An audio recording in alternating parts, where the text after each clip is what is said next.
Salut tout le monde, c'est Shine13B et aujourd'hui je vais répondre à beaucoup de personnes qui m'ont demandé comment créer le logiciel une fois qu'il avait fini. Donc la plupart c'était pour un virus, ils voulaient savoir comment créer le fichier .exe une fois qu'il était fini. Donc parce qu'ils avaient fini leur projet, ils étaient tout contents et tout, mais ils savaient pas comment le créer. La seule chose qu'ils pouvaient exécuter c'était ce bouton, ils savaient pas quoi faire d'autre. Donc aujourd'hui je vais vous apprendre à créer votre logiciel.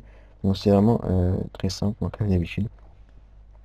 Donc pour créer votre logiciel, vous allez déjà dans projet et propriété de Windows Application 1. Donc là, vous êtes dans les propriétés de votre projet en fait. Donc là, mon projet s'appelle Windows Application 1. Si votre projet s'appelle Axteam, vous mettez propriété de Axteam. Donc vous cliquez dessus et vous allez dans l'onglet compiler, compiler, ouais, ouais c'est mieux. Donc vous pouvez bien sûr choisir une icône, ça aussi j'ai eu beaucoup de demandes comment modifier l'icône. Donc vous allez dans compiler et vous choisissez l'endroit où le logiciel va être créé. Donc, moi je vais mettre sur le bureau.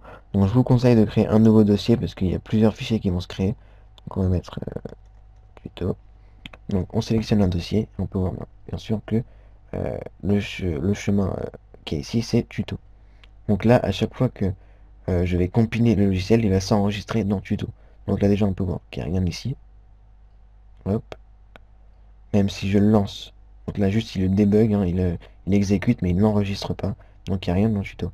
Par contre si je veux le générer, une fois que j'ai fini, je fais débugger et générer Windows Application 1.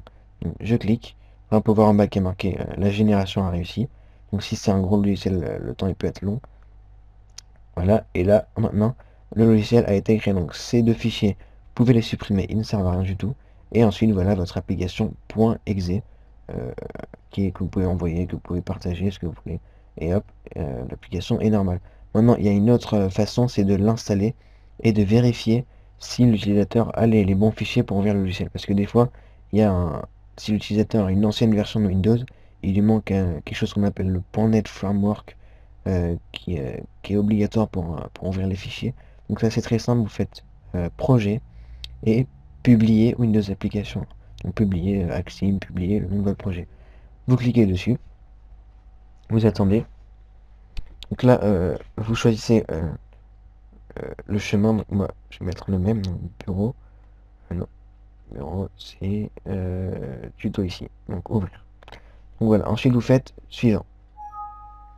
Voilà, je me suis trompé. Hop, oui, donc là, excusez-moi, c'est rien du tout, vous faites rien du tout, vous faites suivant. Voilà, bon. CTRL Z, CTRL Z, CTRL Z, connard. Ouais, excusez-moi, il y avait un petit bug. Donc voilà, vous laissez publish, hein, apparemment c'était pas là qu'il fallait mettre l'URL, parce qu'il y a un petit doute, ça fait longtemps que que j'ai pas que j'ai pas utilisé ce publier, parce que j'ai jamais fait. Donc faites suivant. Vous en faites publish et un slash, hein, je sais pas pourquoi, ouais, c'est comme ça. Faites suivant. Donc là, vous laissez pas à partir d'un site web, pas à partir d'un partage fichier, vous mettez à partir d'un CD-ROM, comme si c'était un fichier exe. Vous faites suivant. Donc là aussi, vous laissez, vous faites suivant. Vous laissez, vous laissez, vous laissez. Vous pouvez même directement cliquer sur terminer. Et là, votre logiciel a été débugué. Donc là, génération, publication en cours, voilà, publication réussie. Donc là, il ouvre le chemin de l'application. Et donc vous avez tout ça comme fichier. Donc là, vous avez le setup. Et donc l'utilisateur doit exécuter setup.exe pour ouvrir l'application. Donc là, le logiciel va vérifier si le .NET Framework a été bien installé donc, pour ouvrir le logiciel. S'il n'a pas été installé, il va l'installer automatiquement. S'il a été installé, hop, il vous propose d'installer le logiciel maintenant. Donc vous cliquez sur installer, hop, le logiciel s'installe et il marche parfaitement. Donc ensuite pour ouvrir l'application, il est normalement dans application file et ici je crois qu'on peut l'exécuter directement. Donc là, laisse tomber. Donc c'est directement dans setup.exe. Donc voilà, donc ça c'est si jamais vous avez si vous avez quelqu'un qui vous dit ouais votre logiciel, ton logiciel marche pas, il me demande d'installer un .NET Framework, vous faites ce que je vous ai fait, ce que vous expliquez, et vous lui envoyez le setup.exe avec bien sûr les fichiers qui vont avec, sinon ça marchera pas. Donc, si je le mets ici, enfin je crois, hein, si je dis pas de bêtises, voilà, ça marchera pas. Il faut qu'il y ait les fichiers avec. Et ensuite ça marchera. Donc s'il n'a pas les fichiers nécessaires pour ouvrir votre logiciel, le setup va les installer automatiquement.